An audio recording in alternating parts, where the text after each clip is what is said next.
મહાત્મા ગાંધીજીના ગુજરાતમાં રાહુલ ગાંધીની કોંગ્રેસ દારૂના બુટલેગરોને બચાવવા માટે કોંગ્રેસના નેતાઓ અને ધારાસભ્યો પોલીસ પર અને સરકાર પર દબાણ કરી રહ્યા છે. કોંગ્રેસને બુટલેગરોને બચાવવા પાછળના રહસ્યો શું છે એ જાણવા માટે પણ પ્રજા ઇચ્છુક છે. ગુજરાત સરકારના માનનીય મુખ્યમંત્રી શ્રી ભૂપેન્દ્રભાઈ પટેલ સાહેબ અને એમની સરકાર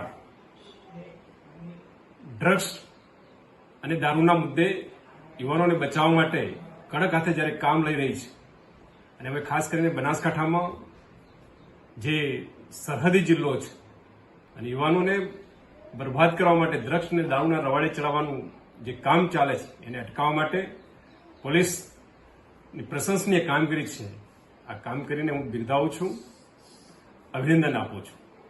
સાથે સાથે પોલીસ અધિકારીઓને ભારતીય જનતા પાર્ટી અને જનતાનું સમર્થન છે. દારૂ અને ડ્રગ્સ વેચનારા સામે કડક હાથે કાર્યવાહી થવી જોઈએ. એમાં નિડરતાથી કામ કરવું જોઈએ એવું હું માનું છું ને જરૂર પડશે તો પ્રજા પોલીસની સાથે છે. પોલીસે કડક કાર્યવાહી કરવી જોઈએ.